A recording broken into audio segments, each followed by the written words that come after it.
आज के नारीवाद और प्रोग्रेसिव विचारकों ने भारतीय हिंदू स्त्रियों पर हमेशा प्रश्न खड़े किए हैं। उनके अनुसार प्राचीन भारत से लेकर आज तक हिंदू समाज में स्त्रियों को दबाया गया, उन्हें कोई स्वतंत्रता नहीं दी गई। लेकिन सच क्या है? हिंदू समाज में स्त्रियां सदैव स्वतंत्र सत्ता और उच्च चेतना थीं। उदाहरण के तौर पर शबरी को लीजिए।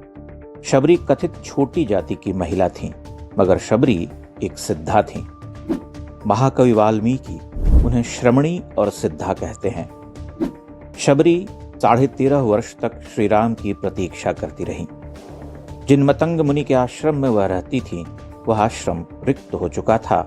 सारे ऋषि मुनि बारी बारी से प्रयाण कर गए, किंतु शबरी निर्भया निःशंक होकर राम की प्रतीक्षा करती रही। राम जब शबरी के आश्रम में आए तो उन्होंने शबरी से क्या पूछा? हे श्रमणी, क्या तुम्हारी सारी बाधाएं खत्म हो गईं? क्या तुम्हारा तप ठीक चल रहा है? क्या क्रोध और आहार पर तुमने विजय प्राप्त कर ली है? क्या तुम्हारे मन को सुख मिलता है? कच्चिते निर्जिताः विघ्नाः कच्चिते वर्धते तपः कच्चिते नियतः कोप आहाराश्च तपोधने। शबरी कहती हैं, हे राम, मैं 13.5 वर्ष से आपकी प्रतीक्षा कर रही हूं। मैंने आपके लिए फल मूल जुटाए हैं। शबरी की तपस्या देखिए, उनकी मुक्ति और भक्ति को अनुभव कीजिए। एकनिष्ठ आस्था और निर्भय मन की कल्पना कीजिए।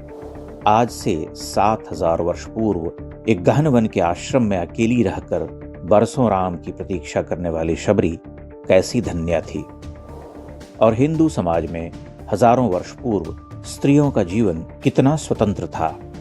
शबरी कहती हैं, पश्य मेघ घन प्रख्यम मृग पक्षी समाकुलम मतंग वनम इत्येव विश्रुतम रघुनंदन। हे रघुनंदन, मेघों की घटा के समान श्याम और विविध पशु पक्षियों से भरे इस मतंग वन को देखिए।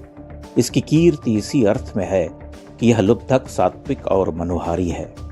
फिर वह राम से कहती हैं कि मैंने आपके दर्शन कर लिए, अब मुझे इस लोक को छोड़ना होगा। वह अपने शरीर को छोड़ने का संकेत करती हुई यह भी कहती हैं कि उन्होंने इस भाव के चक्र से मुक्ति पाली है। राम शबरी को भद्रे कहते हैं। अर्चितो हम त्वया भद्रे गच्छ कामम यथा सुखम। तुम अपनी इच्छा से शरीर को त्याग कर अभीष्ट लोक को जा सकती हो। यानी शबरी महातपस्विनी थी। जीवन की साधना पूर्ण कर वह नश्वर देह का त्याग करती हैं। वह साध क्या थी? श्री राम के दर्शन। राम वहां से प्रस्थान करते हुए लक्ष्मण से कहते हैं कि यह आश्रम पुण्यात्मा ऋषियों से सेवित स्थल है, सात्विक है। यहाँ मृग और बाघ एक दूसरे पर विश्वास करते हैं। विश्वस्त मृग शार्दूलो नाना विहग सेवितः।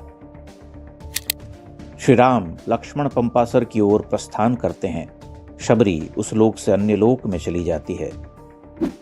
शबरी एक भीलनी है, कोई ब्राह्मण अथवा क्षत्रिय कुलोद्भवा नहीं, किंतु वह महत्तर चेतना है। प्राचीन भारतीय समाज की आत्मा स्वरूपा स्त्री। साक्षात राम उससे मिलने आते हैं और अत्यंत आदर के साथ उसका आतिथ्य ग्रहण करते हैं। यह निषाद राज से राम की अनन्य भेंट की ही उत्तर कथा है, जो आगे सुग्रीवादि वानरों तक जाती है। शबरी भारतीय जीवन धारा में स्त्री स्वतंत्रता, मुक्ति, संन्यास ग्रहण करने की निजता का प्रमाण बनकर खड़ी है।